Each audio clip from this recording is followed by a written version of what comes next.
অনেকেই রয়েছেন যারা হাজার বিশেক টাকার আশেপাশে একটা স্যামসাং এর ডিভাইস কিনতে চাচ্ছেন, বাট বেশ কয়েকটা বিষয়ের দিকে গুরুত্ব থাকতে হবে। স্যামসাং এর ওই ফোনটাতে সুপার অ্যামোলেড প্যানেল থাকা চাই, ওই স্মার্টফোনটার ক্যামেরাতে আলট্রাওয়াইড থাকলে বেশ ভালো হয়, মোট কথা 3টা ক্যামেরা থাকা উচিত। দেন ওই স্মার্টফোনটার আপডেটের যে ব্যাপারটা, এইখানে অনেক বেশি কিছু থাকা চাই। আই মিন অন্তত 5-6 বছরের একটা আপডেটের প্রয়োজন আছে আমার। তো এই ফোনটা মোটামুটি এই সমস্ত বিষয়গুলো গুরুত্ব দিয়েছে। তবে সত্যি বলতে কি, এই ফোনটার দাম ধরুন এখন 22,299 টাকা রয়েছে, রাইট? বাট যদি কিনা এটা 1 বছর আগের ঘটনা হতো, তাহলে এই ফোনটা আরও 3 থেকে 4 হাজার টাকা কমেই আপনারা কিনতে পারতেন। কি একটা অবস্থা, মানে ফোনের দাম বাড়তে বাড়তে কোন জায়গায় আসছে। এনিওয়ে, আমরা আজকের ভিডিওতে কথা বলছি স্যামসাং গ্যালাক্সি A17 4G নিয়ে। এর বড় ভাই, আই মিন 5G, ওইটা নিয়ে আমাদের অলরেডি একটা ভিডিও কিন্তু অনেক আগে গিয়েছে, বাট এই 4Gটা নিয়ে আমাদের ফুল রিভিউ আপনারা পাননি।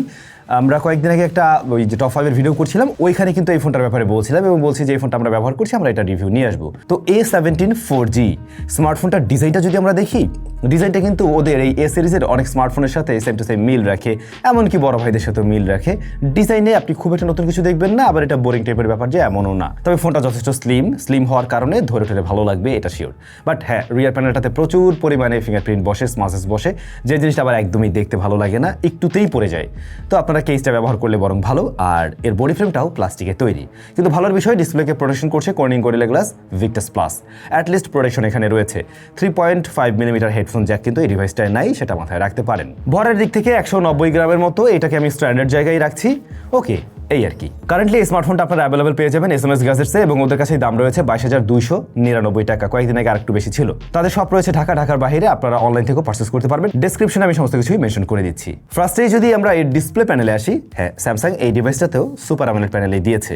তবে দুঃখের বিষয় হলো এখানে পাঞ্চ হোল কাট আউট দেয়নি, দিয়েছে বরং একটা ওয়াটার ড্রপ নচ। এই ব্যাপারটা 2026 সালে 22,000 টাকার ব্র্যাকেটের একটা ডিভাইসে একেবারেই বেমানান। জাস্ট এই ফোনটার ডিসপ্লেতে যদি একটা পাঞ্চল কাটার দিয়ে আসতো, সেটা মাঝে দিক বা সাইডে দিক, আমার ওতে আপত্তি ছিল না, তাহলে মানে জাস্ট ওয়াও হয়ে যেত।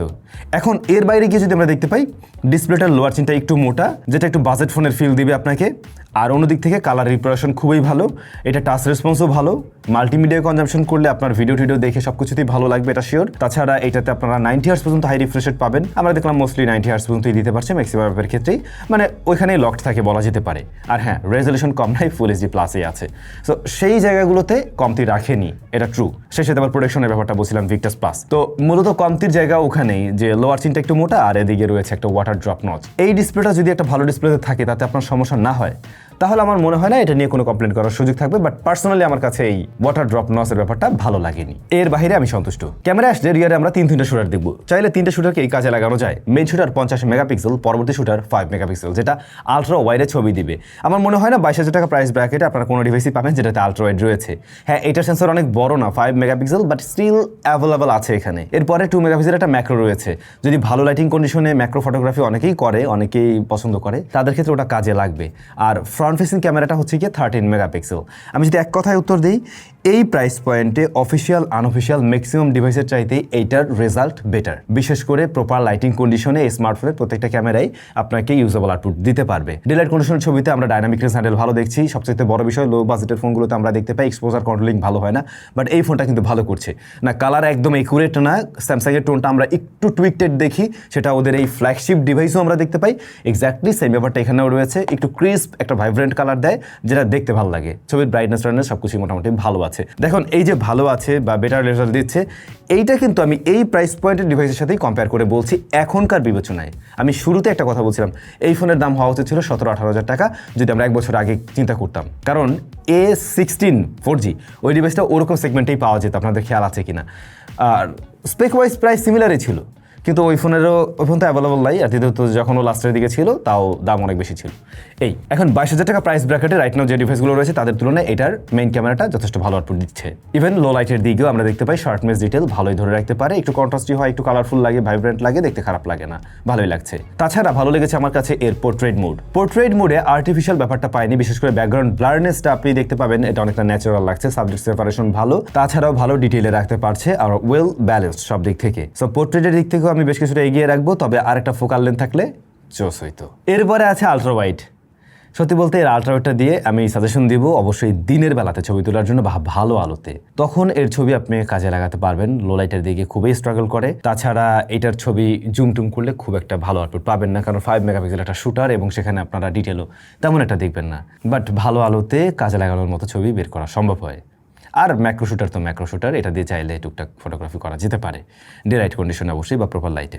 এরপরে ফ্রন্ট ফেসিং ক্যামেরাও একটা ডিসেন্ট আউটপুট দেয়, বিশেষ করে এটার আবার ডিটেলের পরিমাণ ভালো রয়েছে। অনেক স্মার্টফোনেই বেশি সফট করে ফেলে, এইটার ক্ষেত্রে কিন্তু আপনারা ওই রকমের লেভেলের সফটনেসটা লক্ষ্য করবেন না, বরং অনেকটাই ন্যাচারাল টাইপের একটা রেজাল্ট দেওয়ার ট্রাই করছে। বাট ভিডিও রেকর্ড করতে পারে সর্বোচ্চ 1080p 30 fps-এ। ভিডিও অলমোস্ট অ্যাভারেজ, কিছু কিছু ফোন থেকে একটু এগিয়ে থাকবে। রেজলিউশন ম্যাটার না করলে মোটামুটি ওকে। তো আমি বলবো যদি কিনা আপনার বাজেট 22,000-এর আশেপাশে হয়ে থাকে এবং আপনি একটা ক্যামেরা স্মার্টফোন খুঁজে থাকেন, তাহলে অবশ্যই এই ফোনটা আপনার চয়েস লিস্টের মধ্যে অবশ্যই রাখা উচিত এবং ফার্স্টের দিকে রাখা উচিত। এরপরে যদি আমরা সেই স্পিকারে, যেখানে দেখতে পাই সিঙ্গার স্পিকার দিয়ে রাখছে, এই স্মার্টফোনটার সাথে অবশ্যই স্টেরিও স্পিকার যেত এবং 20K প্লাস একটা ডিভাইসের স্টেরিও আমরা আশা করবো, সেটাই স্বাভাবিক। সো ওইটার একটা মিসিং আছে, কিন্তু হ্যাঁ এটার যে একটা স্পিকার ওইটার লাউডনেস যথেষ্ট ভালো, ক্লিয়ার সাউন্ড দেয়, কিন্তু স্টেরিওর মজা নেই। ফিঙ্গারপ্রিন্ট স্ক্যানারটা সাইড মাউন্টেন্ট, ওরা চাইলে আন্ডার ডিসপ্লে দিতে পারতো, যেহেতু অ্যামোলেড প্যানেল খুব সহজেই কিন্তু আন্ডার ডিসপ্লে দেওয়া যেত। কস্ট কাটিংয়ের শিকার, তবে এটা যথেষ্ট ফাস্ট অ্যান্ড অ্যাকুরেট, অ্যানিমেশনের কারণে একটু ডিলে লাগতে পারে। ভালোর বিষয়ে স্মার্টফোনটা out of the box run করছে One UI 7 on top of Android 15, আর 6টা মেজর আপডেট পাওয়া যাবে। সো 6টা যদি অ্যান্ড্রয়েড আপডেট পাওয়া যায়, এটা বিশাল বড় কিছু এরকম প্রাইস সেগমেন্টের একটা ডিভাইস বিবেচনায়। আপনার ফোনটা দীর্ঘদিন পর্যন্ত লেটেস্ট অ্যান্ড্রয়েডে রান করবে। এরপরে এসএসডি হিসেবে রয়েছে মিরাটি Helio Z99। এখন এই জায়গায় এসেই তো খেলা। মিরাটি Helio Z99, অফকোর্স এটা 20K নিচের একটা এসওসি হিসাবে আমরা চিনে আসছি, কিন্তু এখন এসে অনেক দাম দিয়ে কিনতে হচ্ছে। এই এসওসি কতটুকু কেপেবল আপনারা সব কিছু খুব ভালো করেই জানেন। বাই দ্য ওয়ে, এই ফোনটা আপনারা 6GB, 4GB এবং 8GB র্যামে পাবেন, সেই সাথে 128 অ্যান্ড 256GBতে পাওয়া যাবে। এখন এই এসওসিটা রেগুলার কাজবাজ মোটামুটি ভালোভাবেই হ্যান্ডেল করতে পারে। অন্যদিকে এখানে রয়েছে One UI one of the best UI হচ্ছে গিয়ে অ্যান্ড্রয়েডের জন্য। আমি নিজেও স্যামসাংয়ের ফোন ব্যবহার করছি আমার ডেইলি ড্রাইভার হিসাবে, আসলে ইউআইয়ের জন্যই বলা যেতে পারে। সো ইউআই খুবই ভালো রেজাল্ট দিচ্ছে, এই স্মার্টফোনটা তো দিচ্ছে। ডেফিনেটলি আমি S26 আলট্রার সাথে কম্পেয়ার করতে পারবো না, ওই লেভেলের ফাস্ট হবে না, এটাই স্বাভাবিক, বা ওই লেভেলের স্মুথনেসটা এখানে পাবেন না। স্টিল অনেক চাইনিজ ডিভাইস বা যে ধরনের ফোনগুলো এই বাজেটে পাওয়া যায় তাদের তুলনায় বেশ কিছু জায়গায় বেটার আউটপুট দেয়। কনসিস্টেন্সির ব্যাপারটা ভালো, আপনি এট এ টাইম অনেকগুলো অ্যাপ্লিকেশন ব্যবহার করলেও দেখবেন যে র্যাম ম্যানেজমেন্টটা ভালোই করার ট্রাই করছে।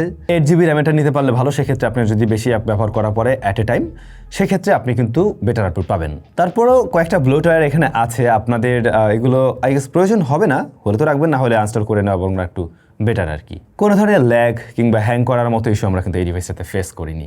গেমিং নিয়ে চিন্তা ভাবনা করলে মিডিয়াটেক Helio Z99 অবশ্যই কোনো গেমিং চিপ না। তারপরও এই বাজেটের অন্যান্য যে এসওসিগুলো রয়েছে সেগুলোর তুলনায় একটু বেটার আউটপুট দেয়। আপনি যদি সময় কাটাতে চান, মাঝে মধ্যে একটু গেমিং টেমিং করবেন, সেক্ষেত্রে ও আপনাকে একটা আশানুরূপ রেজাল্ট দিবে।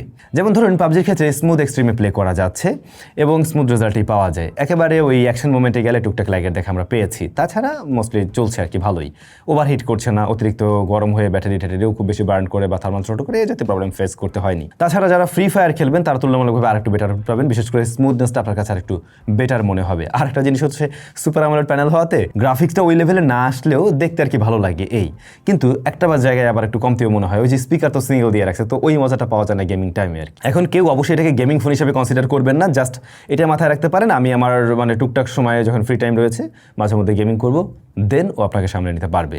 এই স্মার্টফোনটাতে ব্যাটারি রয়েছে 5000 mAh, যেটা আমার কাছে বিলো স্ট্যান্ডার্ড মনে হয়। এখন একদিন তো চালানো যাবে এই ফোন, সেটা ঠিক আছে, অলমোস্ট 8 আওয়ার্সের মতো একটা এসওটি পাবেন, চলে যাবে একদিন। কিন্তু এখনকার সময় আমরা আরও বড় ব্যাটারি দেখতে পাই, স্যামসাংয়ের ফোনগুলোতে আমরা সেই বিষয়টা এখনও দেখছি না। তো এই জায়গাটা একটু পিছিয়ে আমি রাখবো। অন্যদিকে 25 ওয়াটের চার্জিং সিস্টেম এটা সাপোর্ট নেয়, তাও আবার কিনতে হচ্ছে আলাদা করে। সো ওইটা আর একটা প্যারার বিষয়। চার্জার আপনার কাছে থাকলে তো ভালো, না হলে আপনাকে একটা কিনে নিতে হবে অবশ্যই। তবে আপনার মার্কেট চার্জার কিনলে অবশ্যই ভালো ব্র্যান্ডের ভালো জিনিস কিনবেন, উল্টাপাল্টা কিনে ফোনটাকে নষ্ট করিয়েন না। বর্তমানে কিউসিওয়ার চার্জারগুলো কিন্তু যথেষ্ট জনপ্রিয়, আপনারা ওইটার একটা কিনে নিতে পারেন। আর একটু হাই ওয়াটের কিনলেও সমস্যা নেই, উইথ 18 months ওয়ারেন্টি, সেটাও একটা ভালো বিষয়। এটা মোটামুটি মিড রেঞ্জের মধ্যে ভালো, আরও দামিগুলো কিনলে তো আরও ভালো।